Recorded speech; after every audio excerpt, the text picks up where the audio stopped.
Extendí mis brazos para abrazarla y ella estalló. No me toques. Si quieres divertirte, búscalo en otro lugar. Adivina quién se enfureció cuando realmente seguí su consejo. Después de un turno de 12 horas en la fábrica, arrastré mi cuerpo exhausto a casa, solo queriendo un simple abrazo de mi esposa. Me acerqué a Lucía, quien preparaba la cena en la cocina, y extendí suavemente mi mano. Su reacción fue como recibir un balde de agua helada.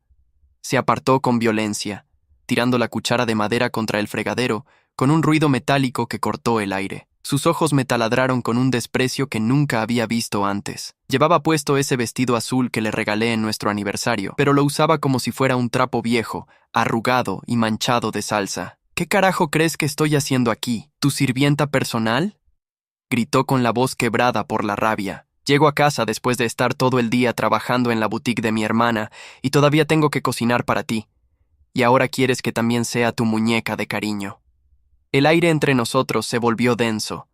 Mis manos cayeron a los costados. Por un momento, solo hubo silencio, excepto por el burbujeo de la olla en la estufa. No eran las palabras lo que me golpeó, era el tono. Como si cada sílaba estuviera cargada con años de resentimiento que nunca supe que existían. Lucía, solo quería un abrazo, nada más. Estoy cansado. Pues yo también estoy cansada, Mateo. Cansada de este matrimonio muerto. Cansada de fingir que todo está bien cuando claramente no lo está. Si necesitas afecto, búscalo en otro lugar porque yo ya no tengo nada que darte. Cerró la llave del gas con un movimiento brusco. Agarró su bolso de la mesa y salió de la cocina dejando la puerta oscilando detrás de ella. Escuché sus pasos subir las escaleras y luego el portazo de nuestro dormitorio. Me quedé allí parado, mirando la cena a medio hacer, sintiendo cómo algo dentro de mí se agrietaba lentamente. Esa noche dormí en el sofá. No porque ella me lo pidiera, sino porque ya no soportaba estar en la misma habitación con alguien que claramente me odiaba. Durante semanas, las cosas solo empeoraron. Lucía apenas me hablaba. Cuando lo hacía, era para criticar algo: mi ropa, mi forma de comer, el hecho de que no ganara suficiente dinero.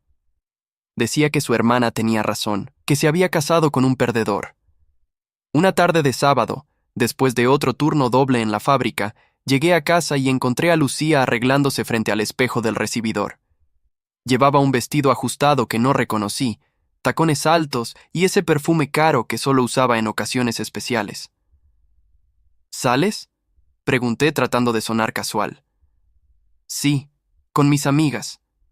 No me esperes despierto. Tomó su bolso y salió sin siquiera mirarme. El reloj marcaba las 7 de la tarde. Regresó pasadas las 3 de la madrugada, con el maquillaje corrido y olor a alcohol. No dijo nada. Subió directo a la habitación y cerró la puerta con seguro. Algo en mi interior se endureció esa noche. No era solo el rechazo o las palabras crueles. Era la certeza de que mi esposa ya no me veía como su pareja. Me veía como un obstáculo, como algo de lo que deshacerse. Al día siguiente, después de mi turno, pasé por el café donde solíamos desayunar los domingos cuando éramos novios. Me senté en una de las mesas del fondo con una taza de café negro y saqué mi teléfono. Abrí la aplicación de mensajes y vi la conversación más reciente con Lucía. Eran solo mensajes fríos y funcionales. Compra leche. Llegaré tarde, no me llames. Fue entonces cuando lo vi. Un mensaje que ella había enviado por error a nuestro chat grupal familiar hacía 2 semanas. Estaba borrado, pero yo había alcanzado a leerlo antes de que desapareciera. No puedo más con él. Es tan aburrido. Ojalá pudiera librarme de esto sin complicaciones. En ese momento no le di importancia. Pensé que estaba desahogándose con alguna amiga. Pero ahora, sentado solo en ese café, las piezas comenzaron a encajar. Las salidas nocturnas, el rechazo constante, la hostilidad sin motivo aparente. Lucía quería que yo fuera quien pidiera el divorcio. Quería ser la víctima, la esposa abandonada por un marido insensible. Así podría quedarse con la casa que compramos juntos, reclamar pensión alimenticia aunque no tuviéramos hijos, y salir como la heroína de su propia historia mientras yo cargaba con la culpa. Pero yo no iba a darle ese gusto. Terminé mi café, pagué y salí a la calle. El sol de la tarde pegaba fuerte. Caminé 3 cuadras hasta llegar a un pequeño edificio de oficinas. Subí al segundo piso y toqué la puerta con el letrero que decía Investigaciones Privadas Ramírez y Asociados. Un hombre de unos 50 años, con lentes gruesos y una camisa arrugada, me recibió con un apretón de manos firme. Se presentó como Héctor Ramírez. Le expliqué mi situación sin adornos. Mi esposa me rechazaba constantemente, salía hasta altas horas, actuaba como si yo fuera un estorbo. Necesitaba saber si había otra persona en la ecuación. Héctor asintió con la expresión de alguien que ha escuchado esta historia 1000 veces. Me pidió fotos de Lucía, su horario aproximado y los lugares que frecuentaba. Le di todo. Firmé un contrato y pagué el adelanto con el dinero que había ahorrado para arreglar el techo de la casa. «Dale 2 semanas», dijo Héctor mientras guardaba los documentos en una carpeta manila. «Si hay algo, lo encontraré». Regresé a casa esa noche con una sensación extraña en el pecho. No era esperanza, era determinación. Lucía había declarado la guerra sin que yo me diera cuenta. Pero ahora yo también estaba listo para pelear. Cuando entré, ella estaba viendo televisión en la sala, acurrucada en el sofá con una manta. Ni siquiera levantó la vista cuando pasé frente a ella. Subí las escaleras, me duché y me acosté en la cama que alguna vez compartimos. Por primera vez en semanas, dormí profundo, porque sabía que, pasara lo que pasara, ya no iba a ser el tonto que esperaba migajas de afecto. Las siguientes 2 semanas fueron las más largas de mi vida. Seguí con mi rutina, levantarme a las 5 de la mañana, turno de 12 horas en la fábrica, regresar exhausto, cenar solo porque Lucía siempre tenía alguna excusa para no estar en casa. Dormía en el cuarto de huéspedes. Ella ni siquiera preguntó por qué. El viernes por la noche, justo cuando estaba a punto de acostarme, mi teléfono vibró. Era un mensaje de Héctor. «Tengo lo que necesitas. Ven mañana a las 10 de la mañana. No pude dormir esa noche». Di vueltas en la cama imaginando qué habría descubierto. Parte de mí todavía quería creer que estaba equivocado, que Lucía solo estaba pasando por una mala racha y que nuestro matrimonio podía salvarse. Pero la otra parte, la parte que había visto el desprecio en sus ojos cada vez que me miraba, sabía que ya no había vuelta atrás. A las 9:30 de la mañana ya estaba en la puerta de la oficina de Héctor. Él me hizo pasar y cerró la puerta detrás de mí. En su escritorio había una carpeta gruesa. La abrió sin decir palabra y comenzó a sacar fotografías, una por una. La primera mostraba a Lucía entrando a un hotel en el centro de la ciudad. La segunda, a ella tomada de la mano con un hombre alto, de traje oscuro, caminando por un estacionamiento. La tercera, los dos besándose en el interior de un auto. Sentí cómo mi estómago se contraía. No era sorpresa, era confirmación. Héctor colocó más fotos sobre el escritorio. Lucía y ese hombre cenando en un restaurante caro. Lucía riéndose mientras él le acariciaba la mejilla. Lucía saliendo del mismo hotel 2 horas después, con el cabello revuelto y una sonrisa que nunca me había dedicado a mí. «Su nombre es Roberto Fuentes», dijo Héctor con voz monótona. «Dueño de una cadena de restaurantes. 42 años. Divorciado hace 3 años. Sin hijos. Vive en una zona exclusiva al norte de la ciudad. Y según lo que pude averiguar, él y tu esposa llevan viéndose desde hace al menos 6 meses. 6 meses. Medio año. Mientras yo trabajaba turnos dobles para pagar las cuentas, mientras intentaba salvar un matrimonio que ya estaba muerto, Lucía se revolcaba con un hombre que probablemente ganaba en un mes lo que yo ganaba en un año. ¿Algo más?», pregunté con la voz apenas audible. Héctor sacó un sobre pequeño y lo deslizó hacia mí. Dentro había una memoria USB. «Aquí están todas las grabaciones de audio que logré captar. Conversaciones entre ella y él. Te advierto que no es fácil de escuchar». Tomé la memoria y la guardé en mi bolsillo. Pagué el resto del dinero que le debía a Héctor y salí de la oficina sintiendo como si estuviera caminando bajo el agua. Todo se veía borroso. Los sonidos llegaban amortiguados. Cuando llegué a casa, Lucía no estaba. Perfecto. Subí a mi cuarto, saqué mi laptop y conecté la memoria USB. Había 5 archivos de audio. Abrí el primero. Era una conversación entre Lucía y Roberto. Estaban en algún lugar privado, probablemente su apartamento. Ella se reía de algo que él había dicho. Luego, su tono cambió. «No sé cuánto más puedo aguantar, Roberto. Mateo es tan, no sé, gris, aburrido. No tiene ambición. Solo trabaja y duerme. No me hace sentir viva. La voz de Roberto era grave, calmada. Entonces déjalo. Múdate conmigo. Ya te lo he dicho. Tengo espacio de sobra. Lucía suspiró. No es tan fácil. Si pido el divorcio, voy a quedar como la mala. Además, la casa está a nombre de los dos. No quiero perder eso. Entonces haz que él pida el divorcio. Provócalo. Empújalo hasta que se canse y se vaya. Así te quedas con todo y nadie te juzga. Ella se rió. Eres malo. Soy práctico, cariño. Detuve el audio. Mis manos temblaban sobre el teclado. Lucía no solo me estaba engañando, estaba planeando destruirme deliberadamente para quedarse con nuestros bienes. Por eso el rechazo. Por eso las provocaciones. Quería volverme loco hasta que yo fuera quien tomara la decisión de irme.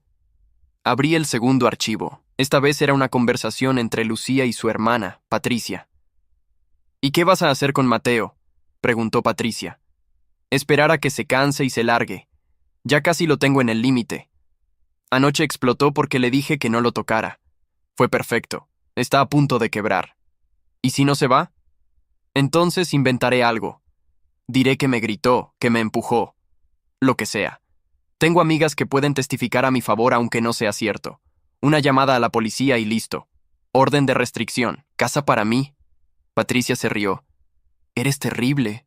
Soy inteligente, hermana. Inteligente. Cerré la laptop de golpe. Me temblaban las manos. Sentía un calor abrasador subiendo por mi pecho. No era solo traición, era premeditación. Lucía había convertido nuestro matrimonio en una estrategia de guerra. Y yo había sido tan ingenuo que no me di cuenta hasta ahora. Me levanté y caminé hacia la ventana. Afuera, el sol comenzaba a ponerse. Las sombras se alargaban sobre el jardín que alguna vez cuidamos juntos. Respiré hondo. Luego saqué mi teléfono y marqué un número. Buenas tardes, Bufete Jurídico Morales. ¿En qué puedo ayudarle? Necesito hablar con un abogado. Es urgente. Se trata de un divorcio. Me quedé mirando el teléfono después de colgar. La cita con el abogado estaba programada para el lunes a primera hora. Tenía todo el fin de semana para preparar mi estrategia. Descargué todas las fotos y audios en una carpeta cifrada en mi computadora y guardé copias en 2 memorias USB diferentes. Una la escondí en mi casillero del trabajo. La otra en una caja de herramientas en el garaje, debajo de tornillos oxidados que Lucía nunca tocaría. El sábado por la mañana, ella salió temprano diciendo que iba al gimnasio.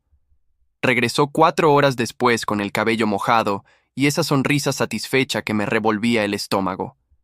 Se duchó, se vistió y volvió a salir. Esta vez dijo que iba a casa de Patricia. No le creí ni una palabra. Aproveché su ausencia para registrar la casa. Empecé por nuestro dormitorio. Revisé los cajones de su cómoda, su closet, debajo del colchón. Encontré recibos de restaurantes caros, entradas de cine para películas que nunca vi con ella, y un perfume de hombre escondido detrás de sus zapatos. Roberto Fuentes. Todo apuntaba a él. En el cajón de su mesita de noche, hallé algo que me heló la sangre. Un cuaderno pequeño, de pasta dura, con una cerradura diminuta. La forcé con un clip y lo abrí. Eran anotaciones. Fechas, lugares, cantidades de dinero. Lucía estaba llevando un registro detallado de cada peso que yo gastaba, gasolina, comida, facturas. Al final de cada página había una suma total, y al margen, con su letra puntiaguda, comentarios como «Esto es lo que voy a reclamar en el divorcio» o «Con esto puedo demostrar que él controlaba las finanzas». Estaba construyendo un caso en mi contra. Cada recibo que yo firmaba, cada compra que hacía, era munición para su guerra legal. Tomé fotos de cada página con mi teléfono. Luego volví a cerrar el cuaderno y lo dejé exactamente donde lo encontré. El domingo fue particularmente difícil. Lucía actuó como si nada pasara. Preparó el desayuno, algo que no hacía desde hacía meses, y hasta me preguntó cómo había dormido. Su dulzura repentina me pareció más aterradora que sus insultos. Estaba interpretando el papel de esposa preocupada, probablemente porque intuía que algo estaba cambiando. ¿Todo bien, Mateo?, preguntó mientras untaba mermelada en una tostada. Te ves distraído. Solo cansado del trabajo, mentí. Deberías tomarte unos días libres. Últimamente has estado muy tenso. Lo pensaré. Sonrió. Esa sonrisa falsa que ahora reconocía como lo que era. Manipulación pura. El lunes llegó con una lluvia fina que empapaba todo. Llamé a la fábrica diciendo que estaba enfermo y me dirigí al centro de la ciudad. El bufete de abogados estaba en un edificio antiguo de 4 pisos. Subí por las escaleras porque el elevador estaba descompuesto y toqué la puerta con el letrero dorado que decía Licenciado Fernando Morales, Derecho Familiar. Un hombre de unos 60 años, con el cabello completamente blanco y lentes de media luna, me recibió con un apretón de manos firme.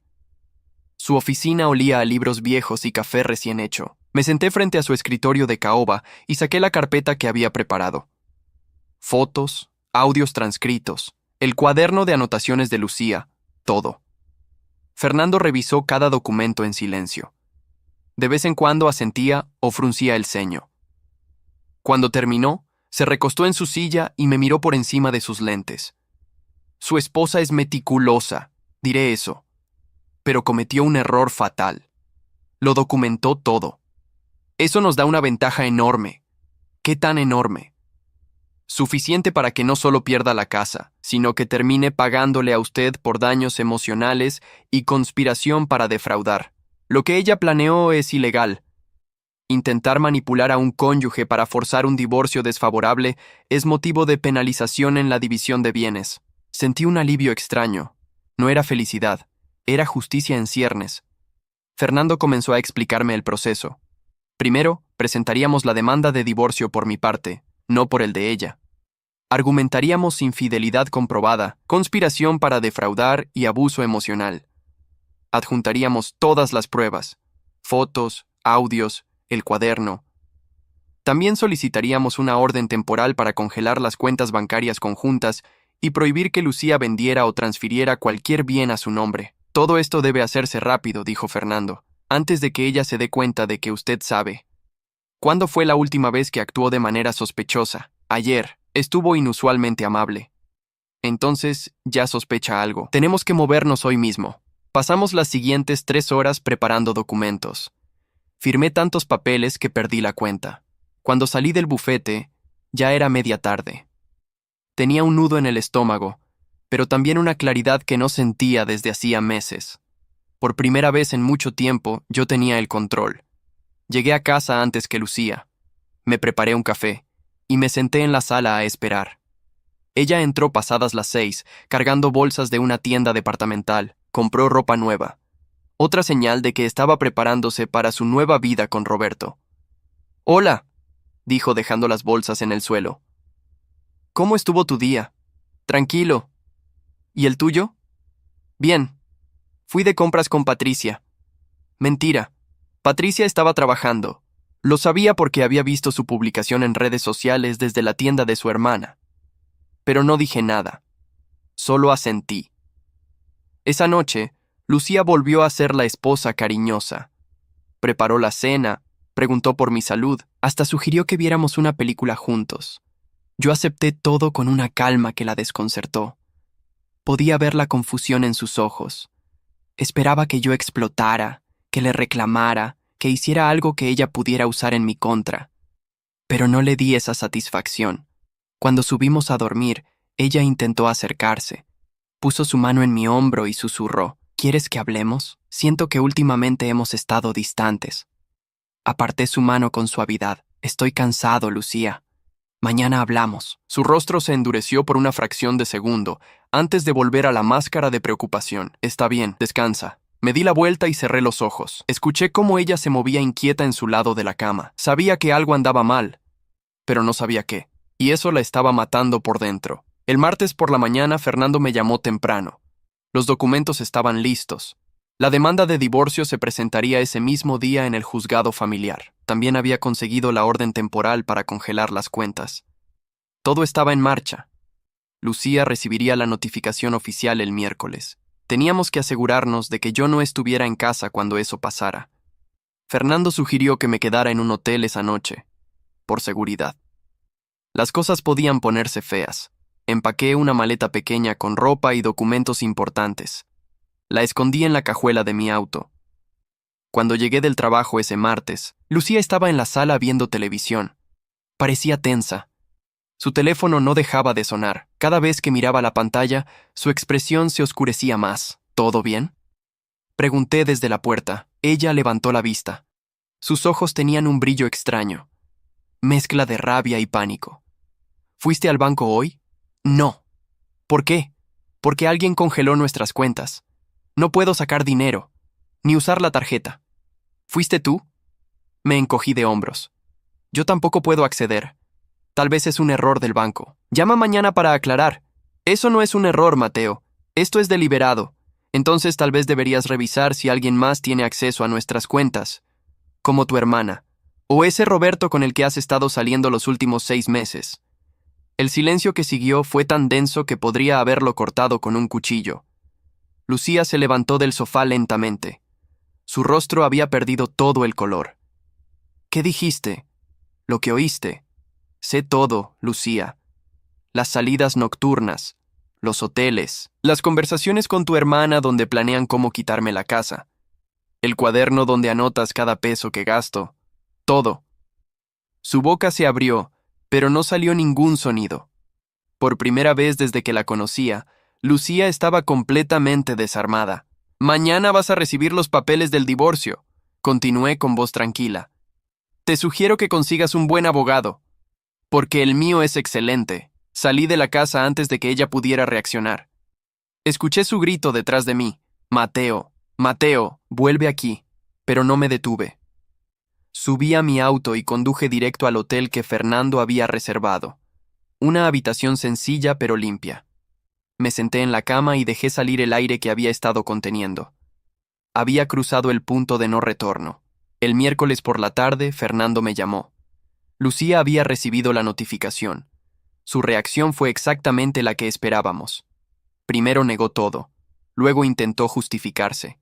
Finalmente, exigió hablar conmigo. Fernando le dijo que toda comunicación debía hacerse a través de abogados. Ella colgó furiosa. Esa noche, mi teléfono explotó con mensajes de Lucía, cientos de ellos, algunos suplicantes, otros amenazantes. Mateo, por favor, hablemos. Esto es un malentendido. No puedes hacerme esto. Voy a destruirte. Te vas a arrepentir. No respondí ninguno. Bloqueé su número y el de Patricia. También bloqueé a Roberto Fuentes, quien había intentado contactarme haciéndose pasar por un cliente de la fábrica. Fernando me aconsejó mantener un perfil bajo. Nada de redes sociales. Nada de confrontaciones públicas. Dejar que el proceso legal siguiera su curso. Y eso hice. Cada día iba al trabajo, regresaba al hotel, cenaba algo rápido y dormía. Mi vida se había reducido a una rutina mecánica, pero por primera vez en meses dormía tranquilo. El viernes recibí un mensaje de Héctor, el investigador privado. Tengo algo más que podría interesarte. Nos vimos en su oficina esa misma tarde. Me mostró nuevas fotos. Roberto Fuentes con otra mujer. No era Lucía. Era una chica mucho más joven, de unos 25 años, entrando al mismo hotel donde él se veía con mi esposa.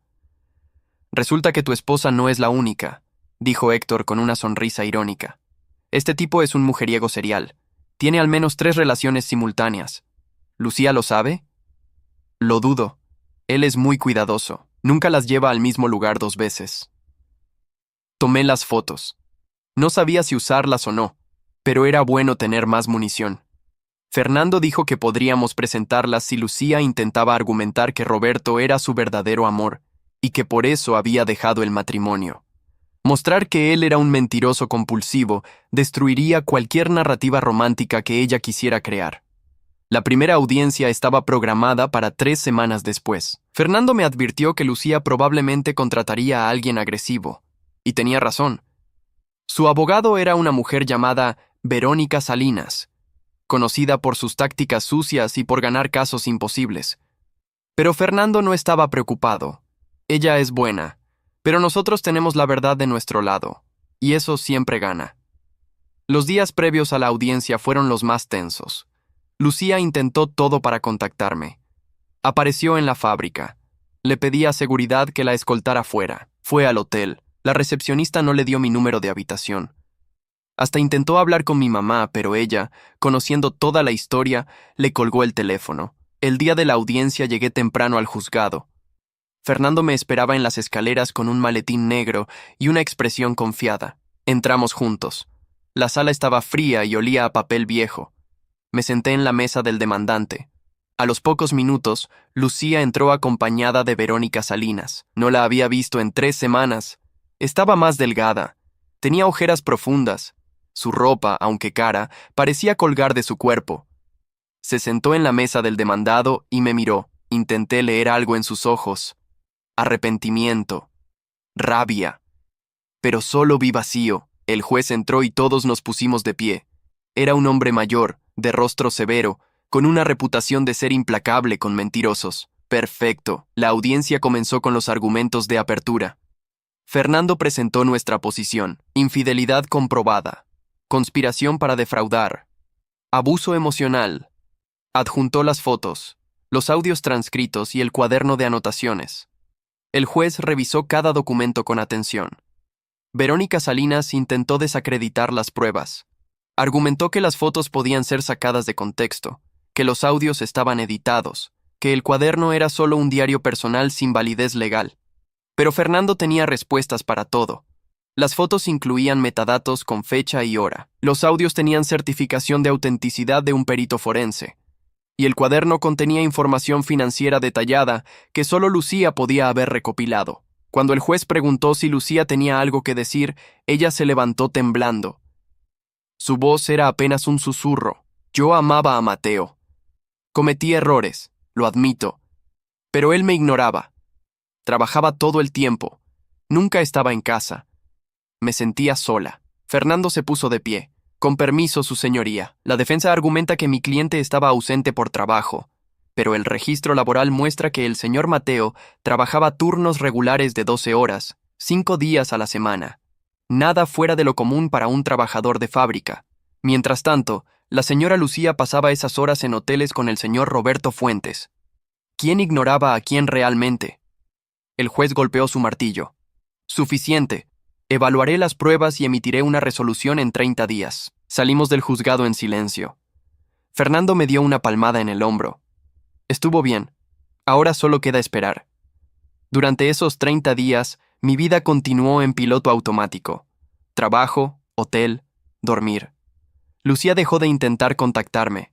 Según Héctor, se había mudado temporalmente con Patricia. Roberto Fuentes también había desaparecido de su vida, probablemente asustado por el escándalo legal. Una tarde, mientras tomaba un café en el hotel, recibí un mensaje de un número desconocido. Era Patricia. Mateo, necesito hablar contigo. Es sobre Lucía. Dudé en responder. Pero la curiosidad ganó. ¿Qué pasa? Está destruida, no duerme, no come.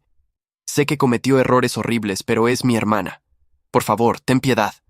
Escribí una respuesta. La borré y volví a escribir. Patricia, tu hermana planeó destruirme deliberadamente. Quería dejarme sin nada, y tú la ayudaste. No esperes piedad de mí. Bloqueé el número. Los 30 días se cumplieron. La resolución del juez llegó un lunes por la mañana. Fernando me llamó apenas la recibió. Su voz sonaba triunfante. Ganamos todo, Mateo. La casa es tuya.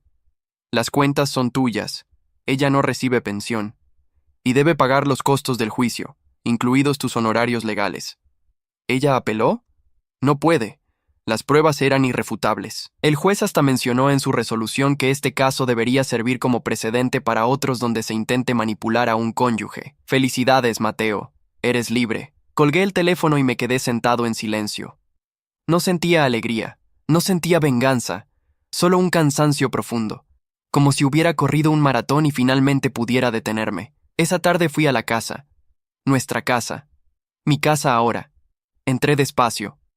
Todo estaba tal como lo dejé. Los muebles, las fotos en las paredes. Hasta la taza de café que Lucía había usado esa última mañana antes de que todo explotara. Caminé por cada habitación. El dormitorio principal. La cocina. El jardín. Me senté en el sofá de la sala y miré alrededor. Este lugar había sido nuestro hogar. El lugar donde planeamos un futuro juntos, donde reímos, donde discutimos, donde nos amamos, y ahora era solo mío, pero se sentía vacío. Saqué mi teléfono y abrí la carpeta de fotos antiguas. Había una de nuestra boda, Lucía con su vestido blanco, sonriendo como si fuera la mujer más feliz del mundo. Yo a su lado, con un traje prestado, mirándola como si fuera la única persona en la tierra. Éramos jóvenes, éramos ingenuos. Creíamos que el amor era suficiente. Borré la foto, luego borré todas las demás, una por una, hasta que no quedó nada. Al día siguiente contraté a un equipo de limpieza.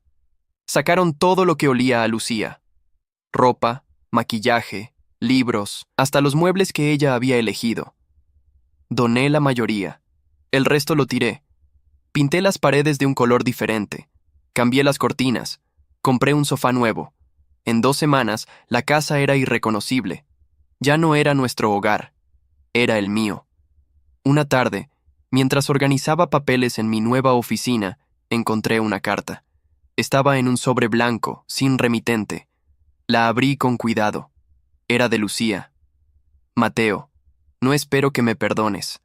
Sé que lo que hice fue imperdonable. Solo quiero que sepas que me arrepiento. No por haber perdido la casa o el dinero.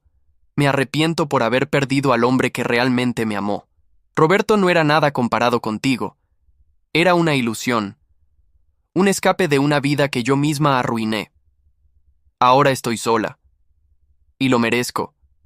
Espero que encuentres la felicidad que yo no pude darte. Leí la carta 2 veces. Luego la rompí en pedazos pequeños y la tiré a la basura. Sus disculpas llegaban tarde. Demasiado tarde. Pasaron los meses. El divorcio se finalizó oficialmente. Lucía firmó todos los documentos sin protestar. Según me contó Fernando, ella había caído en una depresión profunda. Perdió su trabajo en la boutique de Patricia porque las dos terminaron peleadas. Nadie quería contratarla después del escándalo. Su reputación estaba destruida. Roberto Fuentes también enfrentó consecuencias. Una de sus otras amantes, al enterarse del juicio, lo demandó por fraude emocional. Su cadena de restaurantes comenzó a perder clientes. La prensa local cubrió el caso. Su imagen de empresario exitoso se desmoronó. En cuanto a mí, seguí trabajando en la fábrica. Pero ahora tenía paz. Dormía bien, comía bien. Hasta empecé a ir al gimnasio. Perdí peso. Recuperé la confianza en mí mismo. Un día, mientras compraba provisiones en el supermercado, una mujer se me acercó. Era joven, tal vez de 30 años, con ojos amables y una sonrisa sincera. «Disculpa, creo que dejaste caer esto», dijo extendiéndome mi cartera. «Gracias». «No me había dado cuenta», sonrió. «De nada. Por cierto, ¿trabajas en la fábrica del centro?» «Creo que te he visto allí. Soy la nueva supervisora de calidad». «Ah, sí. Empezaste hace un mes, ¿verdad?» «Soy Mateo. Carla». Nos quedamos hablando unos minutos. Era fácil conversar con ella. No había juegos, no había máscaras. Solo una charla honesta entre 2 personas. Antes de despedirnos me pidió mi número. Dijo que tal vez podíamos tomar un café algún día. Acepté. Esa noche, mientras cenaba solo en mi casa, pensé en todo lo que había pasado. El dolor, la traición, la guerra legal. Y me di cuenta de algo. Lucía no me destruyó. Intentó hacerlo, pero fracasó. Porque yo era más fuerte de lo que ella pensaba. Más inteligente, más paciente. Ella apostó todo a que yo sería el tonto que se rendiría, pero se equivocó. Ahora ella estaba sola, arruinada y arrepentida, y yo estaba libre. En paz y listo para empezar de nuevo. Justicia divina, pensé. A veces llega tarde, pero siempre llega. 6 meses después del divorcio, mi vida había tomado un rumbo completamente distinto. Carla y yo habíamos empezado a salir oficialmente. No hubo grandes declaraciones ni promesas apresuradas. Solo pasábamos tiempo juntos, cenábamos, íbamos al cine, reíamos. Era refrescante estar con alguien que no jugaba con mi cabeza, alguien que decía lo que pensaba y sentía sin segundas intenciones. Una tarde, mientras caminábamos por el parque cerca de mi casa, Carla me tomó de la mano y preguntó algo que había estado evitando pensar. ¿Alguna vez te arrepientes de cómo terminaron las cosas con Lucía? Me detuve y la miré. No. Ella eligió su camino. Yo solo me defendí. Carla asintió. Creo que hiciste lo correcto. Algunas personas necesitan enfrentar las consecuencias de sus actos. Tenía razón. Lucía nunca habría cambiado si yo le hubiera dado otra oportunidad. Habría seguido manipulando, mintiendo, destruyendo. Dejarla ir fue la mejor decisión que tomé. Unas semanas después, recibí una llamada de Patricia. Me sorprendió porque tenía su número bloqueado, pero había llamado desde otro teléfono. Dudé en contestar, pero algo me hizo aceptar la llamada. Mateo, soy Patricia. ¿Qué quieres? Necesito que sepas que Lucía está muy mal. Perdió el departamento donde vivía. No tiene dinero. Está viviendo conmigo otra vez, pero yo tampoco puedo mantenerla para siempre. ¿No puedes hacer algo? Su voz tenía un tono de desesperación que me habría conmovido meses atrás. Pero ahora solo sentía indiferencia. Patricia, ustedes dos planearon arruinarme. Lucía me engañó deliberadamente. Intentó robarme mi casa. Y tú la ayudaste. No esperes que yo resuelva los problemas que ustedes crearon, pero ella es tu exesposa. ¿No significa eso nada para ti? Significaba todo, hasta que ella decidió que no valía nada. Ahora es solo una extraña que tomó malas decisiones. Adiós, Patricia. Colgué y volví a bloquear el número. No sentí culpa. No sentí pena. Solo un vacío donde alguna vez hubo amor. Carla notó que algo me molestaba. Le conté sobre la llamada mientras cenábamos esa noche en un restaurante pequeño del centro. Ella escuchó sin interrumpir. Cuando terminé, tomó mi mano sobre la mesa. Tú no le debes nada a esa mujer, Mateo. Ella cavó su propia tumba. Tú solo dejaste de sacarla del hoyo donde se estaba hundiendo. Sus palabras me dieron una claridad que necesitaba. Lucía había apostado todo a su relación con Roberto. Había quemado todos los puentes conmigo pensando que él sería su salvación. Pero Roberto era un cobarde. Cuando las cosas se pusieron difíciles, él huyó. Y ahora ella estaba pagando el precio de su ambición y su traición. 2 meses después, me encontré con Roberto Fuentes por casualidad. Estaba en una gasolinera llenando el tanque cuando lo vi en la bomba de al lado. Había envejecido 10 años en menos de 1. Tenía arrugas profundas alrededor de los ojos. Su traje, antes impecable, estaba arrugado. Parecía un hombre derrotado. Nuestras miradas se cruzaron. Él palideció. Yo solo asentí con la cabeza y seguí con lo mío. No tenía nada que decirle. Él era irrelevante. Un fantasma de un capítulo cerrado. Mientras conducía de regreso a casa, pensé en cómo la vida da vueltas extrañas. Lucía había elegido a Roberto porque representaba todo lo que yo no era. Dinero, estatus, una vida glamorosa. Pero todo eso era fachada. Debajo de la superficie, él era tan vacío como su relación. Ahora ambos estaban pagando por sus decisiones. Roberto había perdido clientes, reputación y dinero. Lucía había perdido su casa, su familia y su dignidad. Y yo, el esposo aburrido que ella tanto despreciaba, estaba viviendo en paz con alguien que realmente me valoraba. Una noche, mientras Carla y yo veíamos una película en mi sala, ella se acurrucó contra mí y susurró algo que me hizo sonreír. ¿Sabes qué es lo que más me gusta de ti? ¿Qué? Que no finges ser algo que no eres. Eres honesto, trabajador, leal. Esas cosas valen más que todo el dinero del mundo. La abracé más fuerte. Por primera vez en años, me sentía completo. No porque hubiera encontrado a alguien que me completara, sino porque finalmente me había encontrado a mí mismo. El aniversario de mi divorcio llegó sin fanfarria. 1 año exacto desde que firmé los papeles finales. No lo celebré. No era algo digno de celebración. Pero sí reflexioné sobre cuánto había cambiado mi vida en ese tiempo. Había pagado todas las deudas que Lucía dejó. Reparé el techo de la casa, pinté el exterior, planté un jardín nuevo. Cada mejora era un símbolo de reconstrucción. No solo de la casa, sino de mí mismo. Carla se había mudado conmigo hacía 3 meses. No fue una decisión apresurada. Hablamos largo y tendido sobre lo que queríamos, sobre nuestros miedos, sobre nuestras expectativas. Y cuando finalmente decidimos dar ese paso, fue natural. Sin drama. Sin presión. Una tarde, mientras trabajaba en el jardín, el vecino de al lado se acercó. Era un hombre mayor, jubilado, que había vivido en esa calle desde antes de que yo llegara. Mateo, ¿puedo preguntarte algo personal? Claro. ¿Alguna vez te arrepientes de haberla dejado ir tan fácilmente? No la dejé ir fácilmente. Ella eligió irse. Yo solo cerré la puerta detrás de ella. Él asintió pensativo.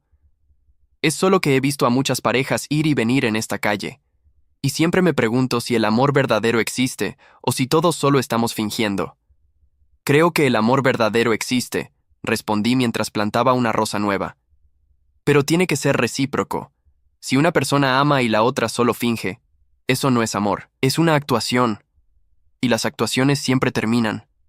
El vecino sonrió. Eres más sabio de lo que pareces, muchacho. Se fue caminando lentamente de regreso a su casa. Me quedé allí, con las manos sucias de tierra, pensando en sus palabras.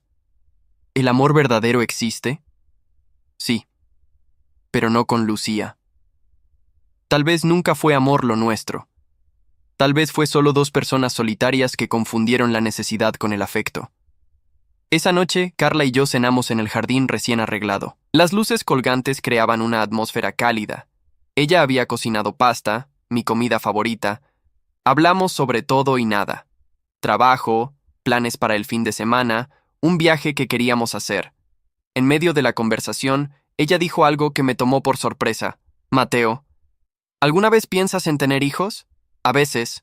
¿Por qué? Solo curiosidad. Creo que serías un buen papá. Sonreí. Tal vez algún día, cuando estemos listos. Ella asintió. No hay prisa, solo quería saber si estábamos en la misma página. Lo estamos. Y era verdad. Con Carla todo fluía. No había presión, no había expectativas irreales, solo dos personas construyendo algo juntas, paso a paso. 3 meses después, recibí una notificación legal. Lucía había intentado apelar la división de bienes. Argumentaba que la resolución había sido injusta y que merecía una segunda oportunidad ante el juez. Fernando me llamó inmediatamente. No te preocupes, esto es solo un acto desesperado. No tiene base legal. El juez va a rechazar la apelación antes de que llegue a audiencia. Y así fue. Una semana después, la apelación fue desestimada. El juez escribió en su resolución que el caso estaba cerrado y que cualquier intento adicional de reabrirlo sería considerado acoso legal. Lucía tendría que aceptar la realidad. Había perdido completamente. Según me contó Héctor, quien aún mantenía contacto con algunos conocidos de Lucía, ella había tocado fondo. Estaba trabajando en un supermercado, empacando bolsas. Su hermana Patricia ya no le hablaba. Roberto Fuentes había desaparecido de su vida sin dejar rastro. Y lo peor de todo, su salud mental estaba deteriorada. Había empezado terapia, pero el daño ya estaba hecho. Parte de mí quiso sentir lástima, pero no pude. Ella había tenido tantas oportunidades de hacer lo correcto. Podría haberme pedido el divorcio honestamente.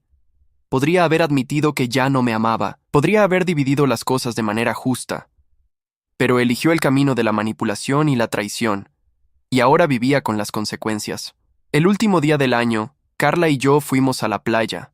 Era una tradición que ella tenía con su familia. Ver el atardecer, escribir en un papel lo que querías dejar atrás y quemarlo simbólicamente. Me pareció cursi al principio, pero decidí participar. Escribí una sola palabra en mi papel. Lucía. La quemé viendo cómo las llamas consumían esas 6 letras. Y con ellas, lo último que quedaba de rencor, de dolor, de pasado. Cuando las cenizas se dispersaron en el viento, sentí un peso salir de mis hombros. Carla me abrazó desde atrás. ¿Te sientes mejor? Mucho mejor. Esa noche, mientras regresábamos a casa bajo un cielo lleno de estrellas, me di cuenta de algo. La vida no se trata de venganza. No se trata de hacer que los demás sufran por lo que te hicieron. Se trata de seguir adelante, de construir algo nuevo, de encontrar la paz en medio del caos. Lucía había intentado destruirme, pero lo único que logró fue liberarme.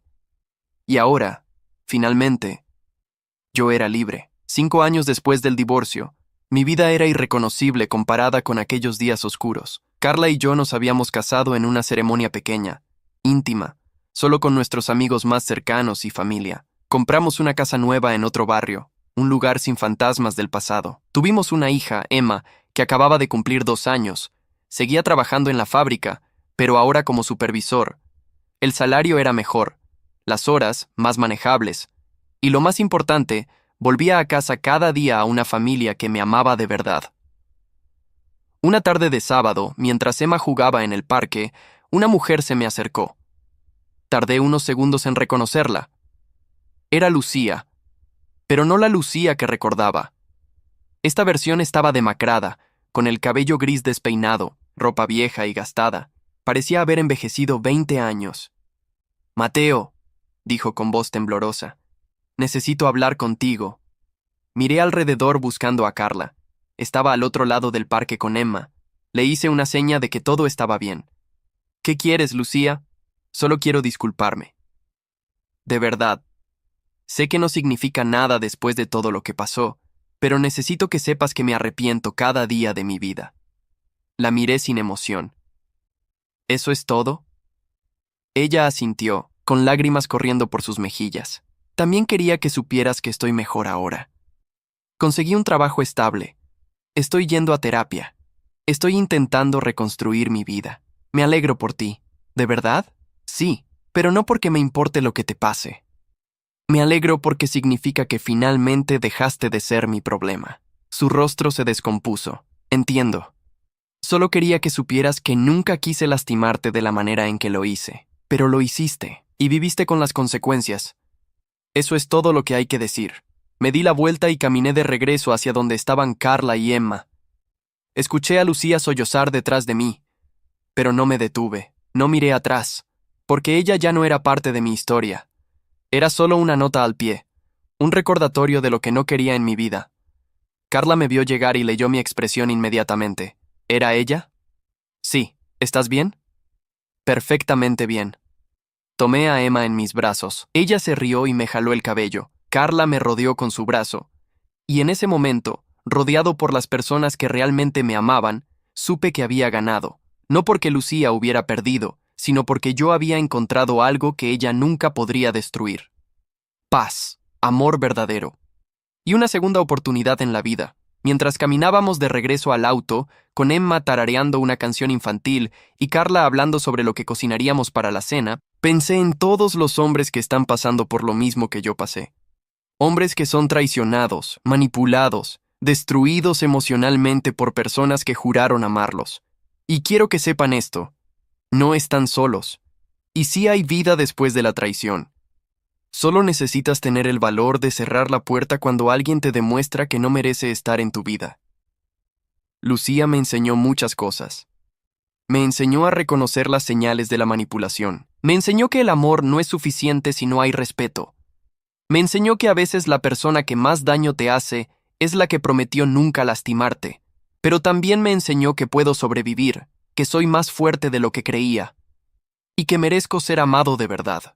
Esa noche, después de acostar a Emma, Carla y yo nos sentamos en el balcón de nuestra casa con una copa de vino. Las estrellas brillaban intensamente. El aire era fresco. Todo estaba en paz. «¿En qué piensas?», preguntó Carla. «En lo afortunado que soy». Ella sonrió. «Yo también me siento afortunada». Nos quedamos ahí, en silencio, disfrutando del momento. No necesitábamos decir más, porque ambos sabíamos que habíamos encontrado algo raro en este mundo. Algo real, algo que valía la pena proteger. Y mientras miraba las estrellas, pensé en Lucía una última vez, no con rencor, no con tristeza, solo con la aceptación de que ella eligió su camino y yo elegí el mío. Y mi camino me llevó a un lugar mucho mejor del que ella jamás me habría dado. Al final, la vida te da lo que mereces. No siempre de inmediato. A veces toma años. Pero eventualmente, la justicia llega. Y cuando lo hace, es absoluta. Lucía quería que yo fuera el villano de su historia. El esposo frío e indiferente que la empujó a los brazos de otro hombre. Pero la realidad era diferente. Ella fue la arquitecta de su propia destrucción. Y yo simplemente me negué a ser parte de ella. Ahora ella vive con las consecuencias. Sola, arrepentida, destruida. Y yo vivo con las recompensas de haber elegido respetarme a mí mismo. Rodeado de amor, en paz, feliz. Esa es la diferencia entre elegir el camino fácil de la traición y el camino difícil de la honestidad. El primero te da placer momentáneo, el segundo te da una vida completa. Y yo elegí la vida completa.